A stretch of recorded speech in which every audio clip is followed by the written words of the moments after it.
Welcome to the Heal Your Hunger Show, where we get to the heart of why you overeat and how to stop. If you struggle with food and weight like I did, welcome home. I'm Tricia Nelson, and I am your host, and I am super glad to have you here today. Thanks for joining me. We're going to talk today about something that everybody's talking about, but from a new perspective, and that's New Year's resolutions. Now, as an emotional eater, you've probably made a jillion New Year's resolutions. If you've been alive that long, you've made a jillion weight loss resolutions, and every January, you're getting on that horse again. You're going to say, here we are. I'm going to lose X amount of pounds.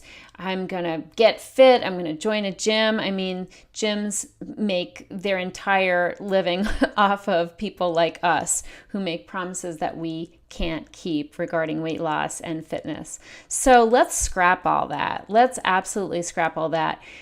I have to tell you, from my experience of trying to lose weight, trying to keep it off, trying to control my eating for years, I was 50 pounds overweight. That's how hard I worked at it. I have to tell you that the harder I worked to lose weight, the more weight I gained. It's a crazy paradox, but that's been my experience. When I focus on weight, I get obsessed with it and I try to control it, and trying to control my weight is like putting my finger on a piece of mercury. It does not pay off for me because it's elusive. Weight loss is elusive, especially when I'm approaching it at the surface level, at the symptom level of the weight. Because after all, weight is a symptom. Overweight is a symptom of overeating, and overeating is a symptom of what's eating me. So let's dig into this a little bit more. Let's find a way to approach the new year that's healthy and self-caring and something that we can actually do. Okay, you with me here? Now, what I want you to do, either right now or after you've taken a listen or watch, I would like you to spend some time writing down all the good things that happened in 2016. And you may have done this already, but if you haven't, it's really important before you embark on a new year and before you get rip-roaring ready to go on those New Year's resolutions, let's reflect. Let's take some time to reflect and see what's good about the efforts that we put into 2016. Write a list of the things that were good, the changes that you did make, the accomplishments that you had. Okay, so I really encourage you to do that because it's so affirming. It's so easy for us to just bowl right into the next event, the next year, the next phase of our life without taking time to reflect. So just write a list of every good thing you did in 2016. And I don't care how big or small it is, whether it was simply to buy a new car or whether it was simply to reach out to a sibling or a parent more often to add a little bit more TLC into your life and the people around you. Whatever it is and whatever it was, please write it down. Please give yourself credit and acknowledge the good things that happened, especially if you had a rough year. A lot of people have had rough years, and there were rough years around us as well. We had the political climate that was pretty harsh, and that was something that we all endured. So put that on your list. We all got through the election. So anything you can think of that's good, no matter how big or small. Perhaps you started walking a little bit more. Do not diminish any positive thing that happened for you in 2016 or that you did, okay? So I want you to put that down on paper. And the next thing I want you to do is just write a list of the things that you envision for 2017, the things that you'd like to have happen, the good things that you're looking forward to. And these aren't resolutions or goals. Simply, if you had a blank canvas and you wanted to just paint that canvas with any kind of experiences you wanted that are in your heart to accomplish or do, just write that down and do it as if money were no object, okay? So just do a free-for-all, a stream of consciousness, to write down all the things that you'd love to do in 2017. And don't be attached to whether it could happen or will happen or the obstacles that might be in the way of it happening. Just go ahead and write that list, okay? Those are two things that I'd like you to do. Next, let's move on to what might be on the tip of your brain or something you've already resolved to do. This is basically the resolutions you've already made. What are you already thinking about? What are you already setting out to accomplish? And if it is a weight loss goal, I'm going to tell you that that's not bad, but let's modify it a little bit. Let's chunk it down. So it's not a weight loss goal anymore. Instead, it's a self-care goal. And the reason why I say this is, let's face it, how many weight loss goals have you already made in your lifetime? Really? Probably more than you can count. All right? So let's take the focus off the number. Let's take the focus off the weight and the body. And let's focus on self-care steps you can begin to integrate into your life. So it's no longer a resolution, no longer something you're setting up to do and then fail. Personally, I like to take my days in really small, day-tight compartments. The one day at a time theory has worked really well for me for many years. That's about all I can handle. One day at a time. That's a lot. Sometimes it's half a day at a time. So let's get it back to today. And what activities can you do that can cause you to feel healthier and more self-caring, and then can ultimately result perhaps in weight loss, without putting the focus and the pressure on yourself to lose weight? Because I promise you, anytime I've tried to lose weight, I have gained weight. The more hyper-focused I am on my weight, the more it goes up. And to be honest, even though that sounds counterintuitive, it's actually quite accurate, because what we focus on grows. Okay, whatever it is, wherever our thoughts are, that's what gets magnified.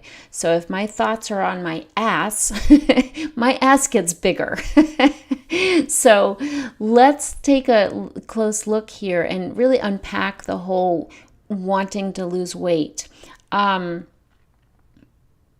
Instead of dieting, what self-care things can you do? Okay, now, and I'm talking about simple things. Now, you may have heard of SMART goals. SMART is an acronym for specific, measurable, attainable, relevant, and time sensitive, or something to do with time, where you can put down a specific time when it happens.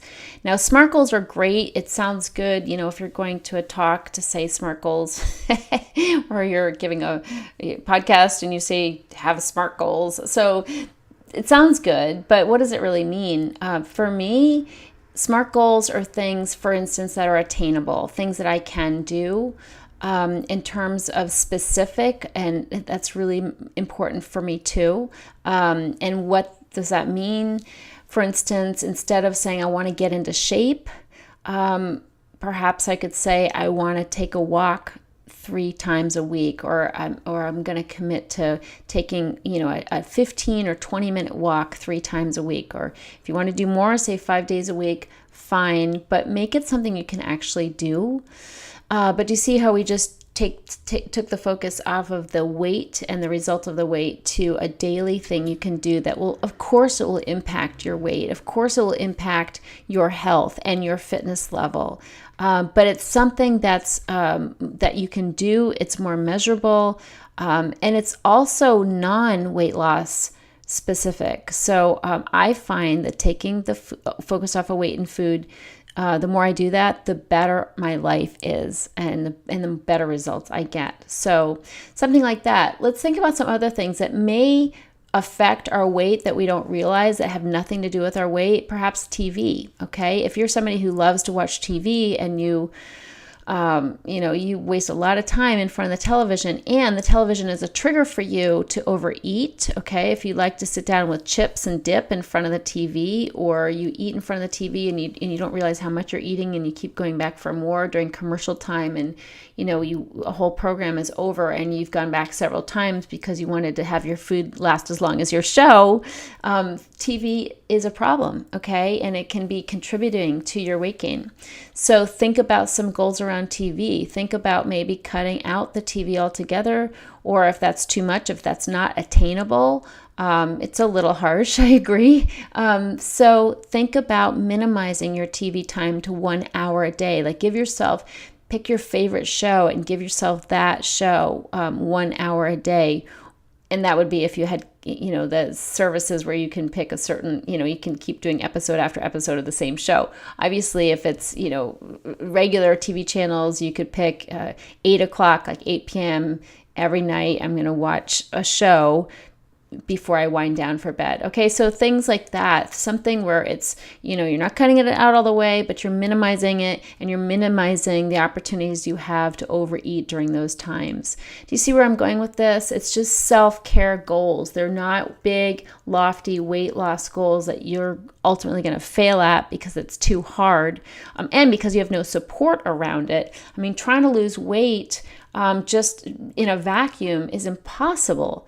98% of all diets fail. And so it's really important that we really unpack it and look at what does it take? It takes less TV. It takes more exercise. It takes chilling out and de-stressing. So maybe begin to change your lifestyle a little bit by thinking about what you can do to de-stress. Perhaps just eliminating one activity, getting off of one board or one committee for the new year. That's it, just one. Cut out one committee meeting a week, one activity that gives you more time and a little bit more breathing space. Perhaps during that time, you could start taking some quiet time each day. But let's transition away from making our bodies be the size we want them to be, and instead making our lives more amenable to an environment of weight loss without really focusing on the weight loss. I promise you, this is going to be so much better. This is going to be so much more attainable. This is definitely a SMART goal because it's smart. It's actually smart. It's actually changing your lifestyle, which will ultimately change how you eat without cutting out stress, without chilling out, without getting more quiet and more intentional in our lives, more aware, more conscious. We will not eat differently because so much of our eating is stress eating and unconscious eating. So try some of these things. What are 3 things? Let's name 3 self-care aspirations that you can have beginning this month. Okay, what are 3 things?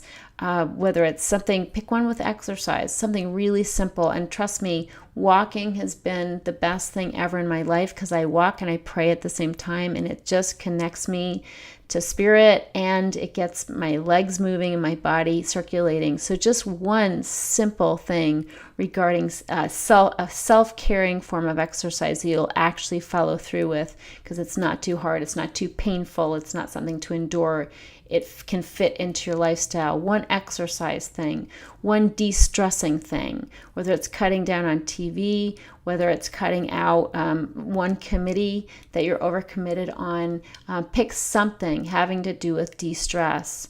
And the third thing is, what can you add to your life that's more calming and can create some peace and spirituality? Okay, so maybe reading a spiritual book before you go to bed. Stop watching TV before you go to bed and have a really nice spiritual book beside your bed. I do this, and I have to tell you, it's the best. It's the best way for me to get to sleep. I make it through about 3 paragraphs, and I'm out. Okay, so I have to turn out my light at that point.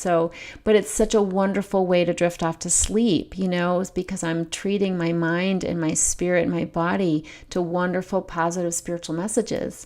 So this is my challenge for you. Instead of weight loss goals, instead of other goals that are hard, let's take 3 self-care aspirations. One around moving your body, getting a little more exercise in a very gentle, self-caring way. Another one is having to do with de-stress. What can you take out to give yourself more time and peace? And the third thing is spirituality. What can you do to feed your soul with some spiritual messages so that you feel nourished, so that you're not operating in a vacuum here, that you're giving yourself the actual nourishment that your body and your mind and your spirit crave. Because let's face it, when we're overeating, we're feeding something that's not physical, okay? And we're trying to use food to do it, whereas there's much better ways, and spirituality is got to be the best, okay? So that's my suggestion to you. I hope this is helpful, and I hope that you'll be sweet to yourself and really take it one day at a time rather than something big and hard and something you really don't want to follow through with just at the beginning of the year where you have to fizzle out in no time. So simple, easy, attainable, and self-caring. That's your goal. That's my goal. And have a very happy new year. If you enjoyed this show and want to get free support, insider health info, exclusive invites to events, and more, visit healyourhunger.com.